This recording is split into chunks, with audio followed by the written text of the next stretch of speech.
September 20th, 1961, in Morristown, New Jersey, to Orthodox Jewish parents Mary Gregory Gillardy and Silvana Gillardy. She was raised in Baltimore, Maryland, and the first of 4 daughters.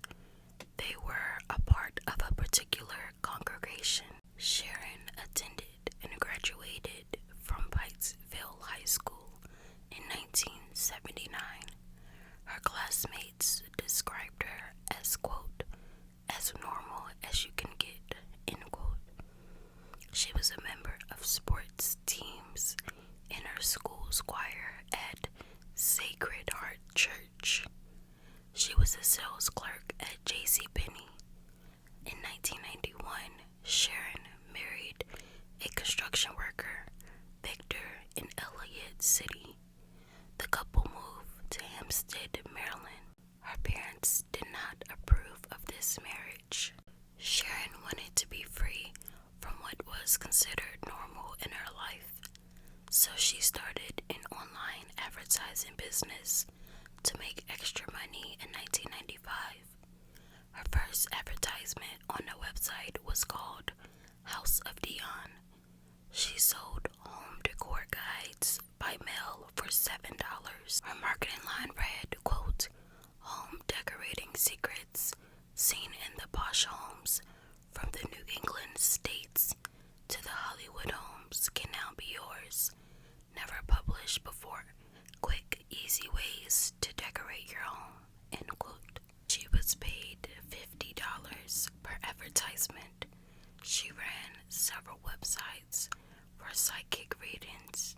She took a percentage of that money from sales to advertise premium rate telephone numbers. Sharon marketed adult films under an alias name, Nancy Carlson.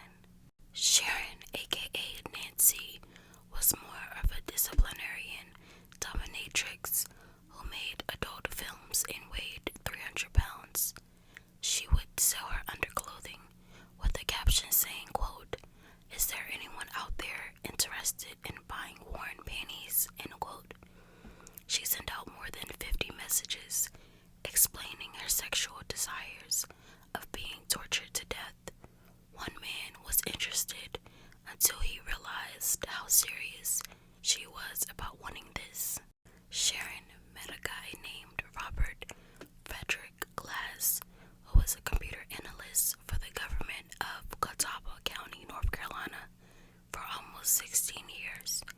He was married for 14 years to his wife named Sherry, and they had 3 children together, 2 daughters and 1 son. Sherry noticed her husband was spending more time on the computer than he was with her. When she logged onto his email, she discovered some disturbing and violent messages under his alias name, Toyman and Slowhand. Sharon and Robert met in a chat room in August of 1996. She sent Robert messages about her sexual desires of being tortured to death. Robert promised her that he would fulfill her fantasies. They exchanged almost 900 emails between one another. On the morning of October 13th, 1996, Sharon told her husband she was going to Georgia to meet up with some friends. She left a note saying she would not be returning home and told her husband not to track down Robert. Also in the note, it said, quote, if my body is never retrieved, don't worry, know that I am at peace, end quote. Sharon drove 45 minutes to Baltimore's Penn Station in her blue Honda Civic. She arrived in Charlotte, North Carolina at 8:45 p.m. Robert picked her up in his pickup and drove to his mobile home in a rural area in Lenoir, North Carolina, about 80 miles from Charlotte. Sharon's husband found the note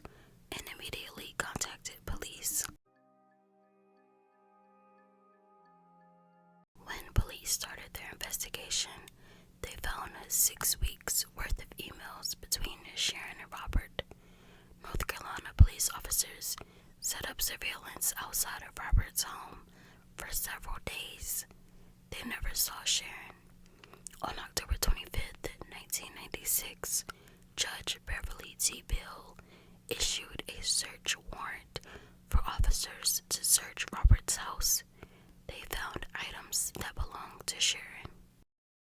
They also found illegal substance, bondage equipment, child exploitation magazines, a .357 Magnum pistol, and several computer disks, trash, and toys outside of his trailer.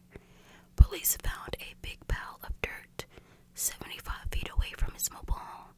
They also found body parts that was buried 2.5 feet below.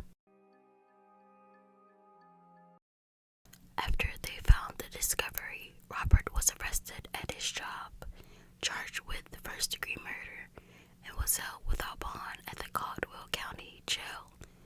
Robert was also given additional state and federal charges for the possession of child exploitation.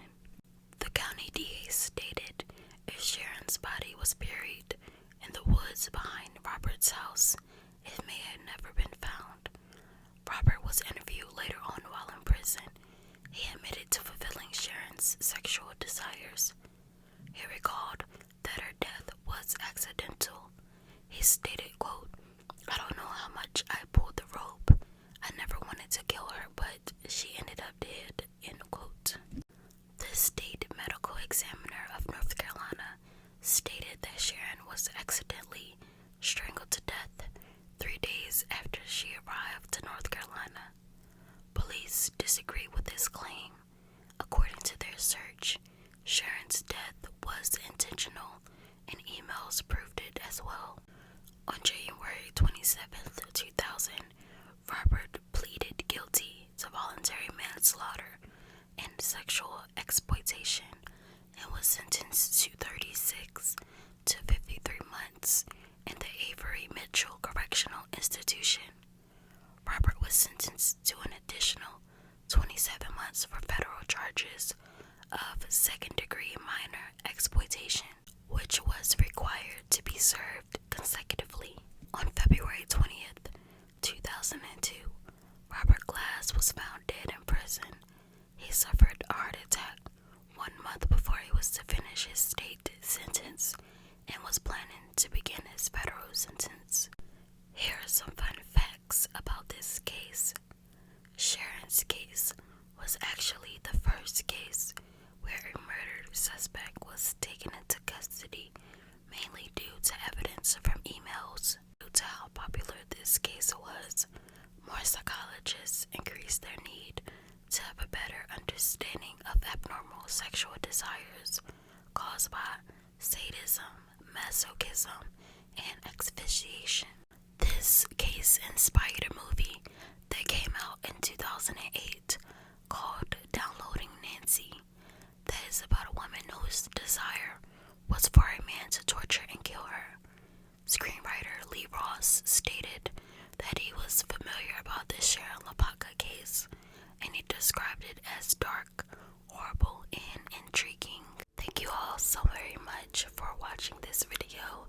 If you enjoyed this type of content, go ahead and subscribe for more interesting videos. Let me know your thoughts down below of this case or of the video. I love to hear y'all guys' feedbacks. Stay safe, stay blessed, and as always, I will see you in my next video.